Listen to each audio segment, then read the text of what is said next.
blue, green, red to keep me at arm's length. There's things I wanna say to you. Hello, my name is MAKASY, and hopefully you saw the last week's video where I spent 15 minutes breaking down two illustrations of Sisyphus and Albert Camus. Today's video won't be as long. Today we are talking about the illustration on the sleeves. So let's start by the most important ones, Tom and Jerry. As a kid in Cambodia growing up there who doesn't speak a ton of English or English at all in the early days, it was very difficult to get into shows such as Powerpuff Girl or shows like Kids Next Door. Like, I enjoyed them, but it was hard because it was dialogue driven, whereas Tom and Jerry or Mr. Bean, it's very action based. I grew up in one room in Cambodia, and when I say one room, I don't mean one bedroom, I mean one singular room. In the morning, we would put the blanket, the sheet into our wardrobe, and then we convert that to our living room. And then at lunchtime, we push all the sofa back, and then we eat on the floor, which is common in Cambodia. In Asia in general, you eat on the floor. And then at night, we would bring all the pillows, everything back out, and then we would sleep there. The only source of entertainment for my sister and I was the TV. And there's only one, and we live in one singular room. So her and I would devise up like a schedule. So I would get this hour, she would get this. And when it's my turn, I would always watch Tom and Jerry. And I really love how it came out. Tom is a bit off color to the era that I grew up with. Maybe they looked at the newer generation. And I really love how it came out. I love the placement on the sleeve. They kind of made Jerry life-size to Tom. It brings me a lot of good memories, a lot of romanticized childhood memory that I have in my head. You know, Tom and Jerry is just, it's one of those timeless shows, and I'm very happy whenever I look at this illustration. 1980, so 1980 is the birth year of someone who is very important to me. This is one of those situations where it's a bit private, but it's also a bit of fear of showing vulnerability. I grew up in a really Asian household. We don't do a lot of verbal love. We barely do physical love. So I can't tell you the last time my mom and I hugged. I can't tell you the last time I touched my sister on the arm or something. So how my family specifically showed love is that, let's say I'm sick, right? Let's say I'm sick in bed right now. Instead of my mom asking, hey, are you okay, son? She's just like, here's your favorite food. So that's like her love language. So, you know, let's say when I go travel, you know, I know my sister, she likes chocolate, so I would buy her random chocolate wherever I go, whether it's Germany, Vienna, whatever, you know, I just buy her chocolate without saying it and just like, here, and then just go separate room. So it just, I'm learning to show more emotion towards my family with the help of my wife, but it's a work in progress. It's a very tough work in progress. It's so ingrained into my head. It's so ingrained into the Asian culture that I grew up in. On the other side is a photo of Rick Owens. I mean, okay, come on. You guys knew he had to be on there. You just know. He has been so influential to me. I have made a lot of great friends through Rick Owens. Wearing his clothes, it has given me a new confidence. I enjoy wearing his clothes. And by the way, I recreated that look. I have enough of the stuff. I have the jumpsuit. I don't have the Tatlin coat, but you know, it's a thrifted coat. It looks very similar. And then at the top, you have the Mr. Sisyphus, which I explained thoroughly in the other video. Next, the pizza companies. Growing up in Cambodia, we always see pizza in televisions or in movies, whatever it is that we watch, TV shows, movies. But it wasn't until 2006 or 2007 when the first official pizza shop opened up at Soria Mall. It was a giant hit. Everybody would line up, everybody would talk about it prior to the opening. If I remember correctly, a whole pizza costs about $16, and $16 is a lot of money in Cambodia today. So back in 2006, it was worth even more. So to give some context, at the time, my allowance every day to go buy food throughout the day was $2. My mom would give me $2, and then I have to take care of my breakfast and lunch. So how Cambodia is set up is that in the morning from 6 or 7 to 12, you go to Cambodian school. And then you come home, take a break for an hour, and then from 1 to 5, you go to English school.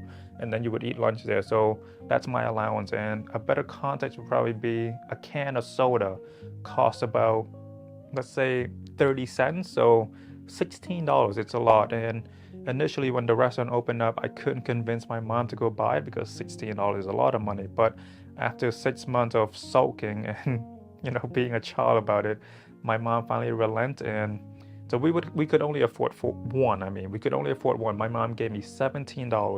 $1 was for the tuk-tuk or motor ride. So it took me about 30 minutes to get from my house to Soria Mall. And then you would have to go and place the order, because at the time, you don't really call or place the order online. You go in, you order, and then you wait.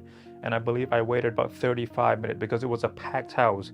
Even after 6 months, people were still just fascinated with pizza. Okay, so the next sleeve. I told them I live in Munich, which isn't true yet, but I'm hoping to move there this year. It's 2024 now. I'm hoping to move there this year. And they wrote Munich in yellow and the illustration of the church that is very well known in Munich. I don't know how long my partner and I are gonna live in Munich. I'm never attached to a city. I'm attached to people, to memories, but Munich will be home for the foreseeable future.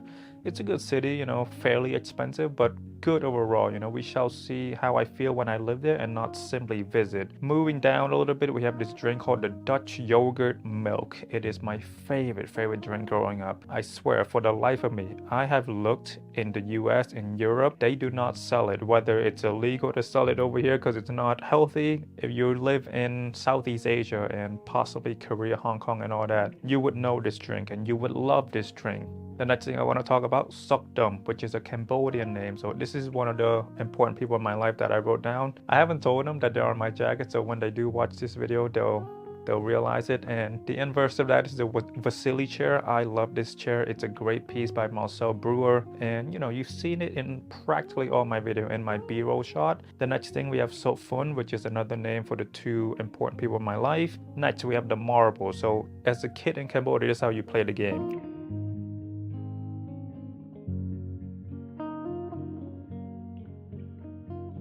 I've gambled ever since I was a kid. It's ingrained in my DNA. It's ingrained in all of my family DNA. It's ingrained in all Asian people. If you ask any Asian person, at least 5 people in their family are addicted to gambling. A lot of the thing on this jacket is just core memories of my childhood. You've seen most of my video. I talk about how I always try to get something to please my younger self. Like, let's say, my younger self dreamt about what owning a Geo basket is like. I got it for him. My younger self dreamt about what having a driver license, having a car is like. I got it for that kid. Next up, we have the Hosier lyric. My baby, sweet as can be, she'd give me 2 flakes just from kissing me. His music, it speaks to me, it calms me down, it makes me think, it makes me existential, it makes me sad, it makes me cry. It also makes me a better writer. So whenever you watch one of my videos and I'm going like really poetry-like with my words, that's because I was listening to Hosier at the time, because his music just makes me want to become a better writer. He's such a good writer. Oh, actually, I forgot. Next to Tom and Jerry is the name Jan, which is my family-in-law's last name. So I'm gonna tell you a story that I told him. My father-in-law, his name is Frank. And the first time I met them, we were having dinner at the table. And Leah, my little baby, his child, she came up to him and just tapped his belly and played with his hair. Like, we were joking around. Growing up in Cambodia, we were taught to not touch a person on the head because it's like disrespectful, especially to older people. You're not even supposed to touch the head of somebody your own age. So it was rare to me. And I told him this. I told him, hey, this moment, it might be normal to you guys, but it means a lot to me because I want to raise my family in a household that show physical love, which I lacked as a child, and I think it definitely affected me, not in a negative way, but it does affect me in how I act and how I see things. With regard to my in-law and I'm still a bit awkward with them because we're just at this stage where we're still trying to present our best self to one another. I told Alex, I told Frank, I finally asked them if I could call them by their first name. Before I just called them Mr. and Mrs. Yan, but I felt calling them Mr. and Mrs. Yan put an artificial barrier on our relationship, and in order to get closer, I have to call them by their first name. We're in a Western culture, so I have to adapt.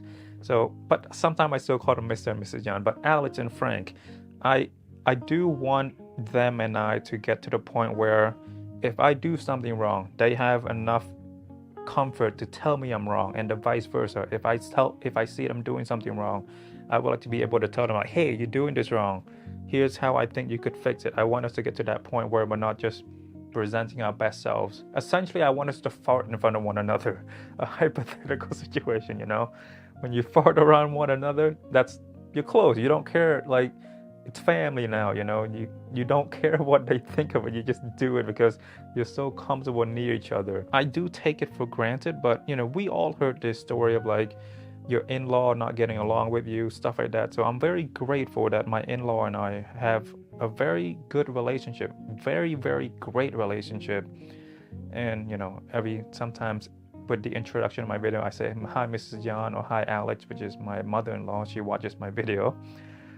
Yeah, so I really shouldn't take it for granted. I should cherish it a bit more, and I guess I do when I decided to put their last name on my jacket, because although we only known each other for a couple of years, they mean a lot to me. They're my family now. I care about them. But that's about it for this video. That's my story. That's the illustration on my sleeve.